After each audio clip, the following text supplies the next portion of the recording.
I was 12 years old when my grandfather wrote his autobiography.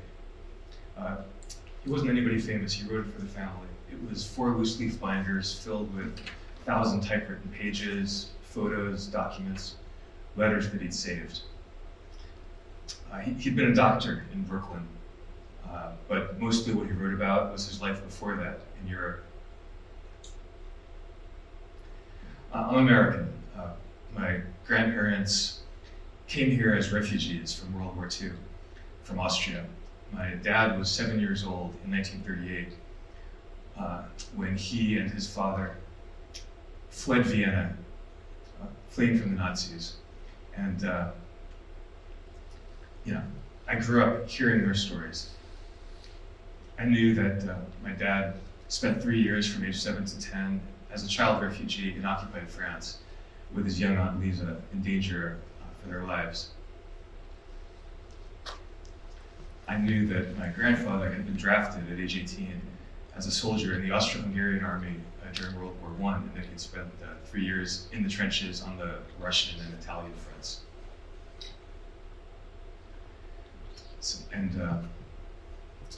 These incredible stories of survival and good luck and timing that I'd grown up hearing around the dinner table and at family gatherings. My grandfather, when he retired as a doctor, put it all on paper. My own childhood, was nothing like theirs. I was safe. I grew up here in Chappaqua. I went to Bella School in Creole. I was obsessed with Mad Magazine. I loved writing and drawing comics. And then after that, computer programming and making video games.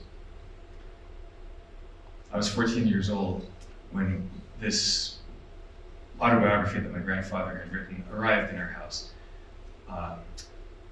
And that was 1978. That was the same year that I got my first Apple II computer and started learning how to program.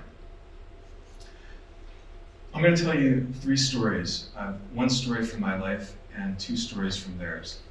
These are stories from different worlds, separated by 50 years and by an ocean, but they're connected. In 1985, I'm 21 years old, and I want to make a video game. And I start by taking a video camera and videotaping my brother, David, who's 15 years old, running and jumping and climbing and doing the movements that I would need to animate for the game in the parking lot across the street from Horace Greeley High School, where he was still a student. And this is the videotape that I used, that I rotoscoped to create the animation for the game. Maybe some of you will recognize it. This is the first version of Prince of Persia. And Prince of Persia has gone on. It's had many versions through the PlayStation to Nintendo Switch. There's even been a movie. But this is the very first version. And this videotape is technology of 40 years ago. But I think there's a lesson here that's still useful. It's the animation is pixelated. It's low resolution. But if you know my brother, you can actually recognize his movements because everybody has a slightly different way of standing and moving and running. You can ask an animator to animate a person running and jumping, and they'll do it.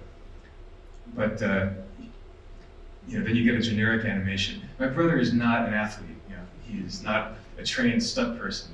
So his movements are kind of clumsy and endearing, and they're human. And so even in the low resolution, that humanity comes across, and the specific way that he has of moving. Even when it's just a pixel animation, you can recognize my brother.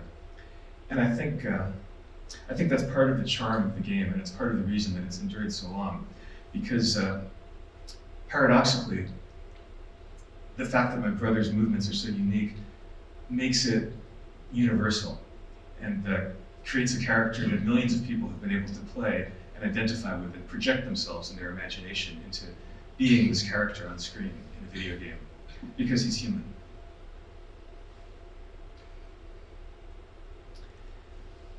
Now, I want to talk about another family member, my dad, who was also involved in making Prince of Persia. He actually composed the music for the game. So if you played the original Prince of Persia, the music that plays on the title screen and in the game's story sequences. My dad composed that. In 1938, my dad was 7 years old in Vienna, and my grandfather was desperate to get the family out of Austria. Nazi Germany had just annexed the country. My dad remembers standing at the apartment window of the family home, looking down and seeing Hitler's motorcade pass below. The new government was passing laws that restricted the rights of Jews. The family was Jewish. My grandfather was a doctor and had been told that Jews could no longer practice medicine. It got worse from there. He knew that the family was in danger and that they would have to get out. Wanting to get out was one thing, but to find a country that was willing to accept refugees was much more difficult. Then, as now, most countries didn't really want to accept refugees from from war-torn regions of the world, and the United States was no exception. My other families were in the same situation, and my dad's uncle Joji, was a lawyer, also was desperate to get his family out, and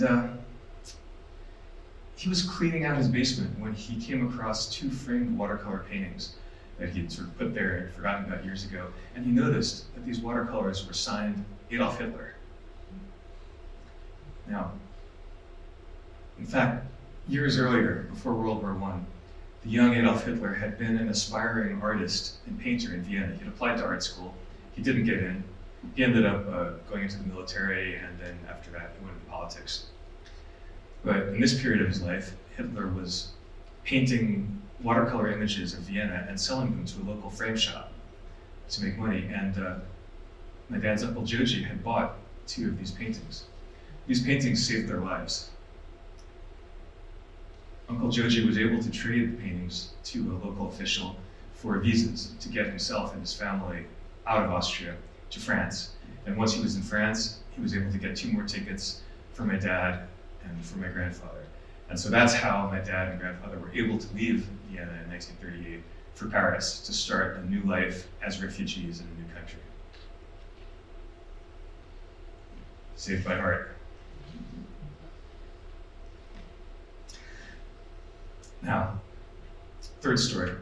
Fast forward 2 years, it's 1940, and my grandparents and my dad's baby sister have made it across the Atlantic. But my dad is separated from his parents. He got stuck in France. My grandparents thought that France would be safe, but France was invaded and occupied by Nazi Germany, and my dad is now in a war zone as a child refugee in more danger than ever, separated from his parents by an ocean. And the town that my dad is in with his young aunt, they're together, both separated from the family. She gets a job working in a tobacco shop. And now, just a little bit about this town. Le Touquet, it's on the English Channel. If you've seen the movie Dunkirk, then this is right after that. So the British Expeditionary Force that's come to France to try to help France fight the war has been evacuated from the beaches of Dunkirk, and the German army has taken control of northern France. And so this town, Le Touquet, has become a German Luftwaffe base from which they're launching air attacks across the English Channel, bombing English airfields. So at this time, most people thought that Germany's invasion of England was imminent, that it was just a matter of time. And so Le Touquet was launching these missions, these air missions every day. So in this situation, it's not surprising that most of the customers in this tobacco shop where my aunt worked were German officers and Luftwaffe pilots. And they would come in to buy cigarettes. And my dad, being 9 years old, made friends with one of these pilots, a young officer named Willy. My dad told me, told me many stories about how he would go for walks around town with Willy. They would talk about butterflies and airplanes and hobbies, and to talk about all kinds of things. In the afternoons after when his aunt was closing up the tobacco shop. Now, of course, Willy could have gotten into big trouble for being friendly with Jews. Germans were being told that Jews were terrible people, that they were responsible for destroying the country, and you shouldn't be friends with them. And from my dad's and Lisa's point of view, a German soldier was the enemy, responsible for waging this terrible war. And yet, in spite of these barriers, these three young people with a shared culture and language, with similar upbringings, became friends. Of course, Willy's job was to fly missions against England, bombing raids. And my dad and Lisa were rooting for Germany to lose the war. They wanted England to win so that they could go home and be reunited with their families and be safe. So when they would see an air battle, they would root for the English planes to win and the German planes to be shot down. Well, one day, Willy didn't come back. His plane had been shot down. No, my dad wanted the English planes to win the battles. He wanted Germany to lose the war, but he didn't want his friend to die. That's complicated for a 9-year-old.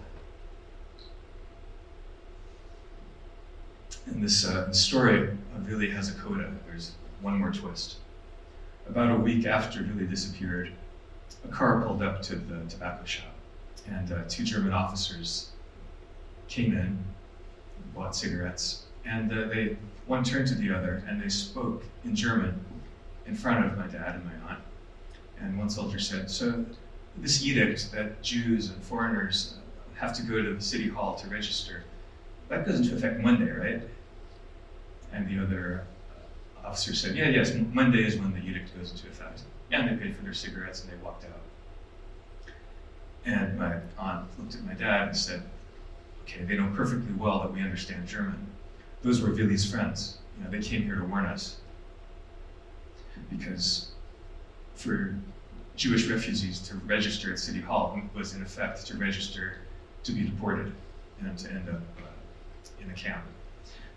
So based on this warning, Lisa told the French family that they were staying with, and they got out of town the next day.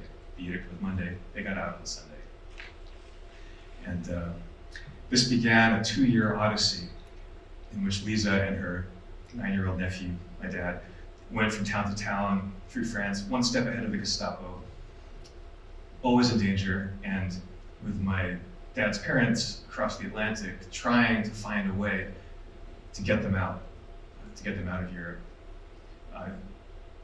For the moment, Willy had saved their lives.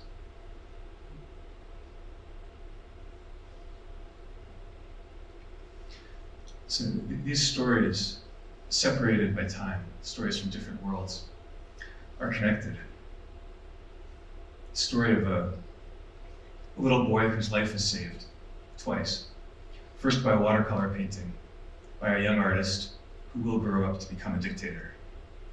And then saved again by the friendship of an enemy pilot. Thanks to which this boy grows up to become a father himself. And 50 years later, to compose the music for his son's video game. Which is the least of the things that my dad has done in his life. He's now 93 years old. So the stories that my dad and my aunt Lisa and my grandfather told me, they shared these stories, and one thing I took from them is that when you divide yourselves from other people, when you divide the world based on identity that's generalized, as in these people are like this, these people are the enemy, these people are to blame, these people are different from us, we should hate them.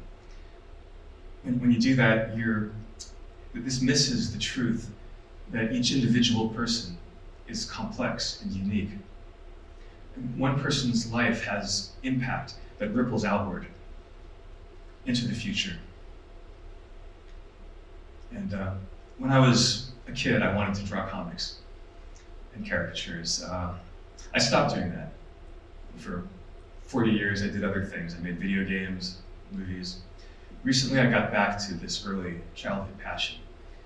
And I spent 3 years writing and drawing 300 pages of a graphic novel memoir that tells the story of my family. So the comics panels that I've been showing you in this talk are from the pages of this book, Replay. My grandfather's memoir that I didn't have time to read when I was 14 in 1978, the photographs, the documents, the letters, the stories that he and my dad and my great aunt Lisa shared with me became the raw material that made it possible for me to do this book. And in writing and drawing it, I realized that through all of the turmoil, all of the upheaval, and the terrible losses of the previous century, they had believed in and held on to the values of memory and creativity, and that this was a bridge between the generations, and that this could be a bridge between people, because we're all connected. And our actions ripple outward and have effects beyond what we can realize in one lifetime. And in a world that's divided by hate and war and violence, sometimes simply to hear and connect with one other person's story can remind us that every life is valuable and precious. We might think that our own story is nothing special, that we're nobody important. But when you share your story, you're sharing something that is unique to you, that only you can share. And when you do that, paradoxically, you're sharing something universal.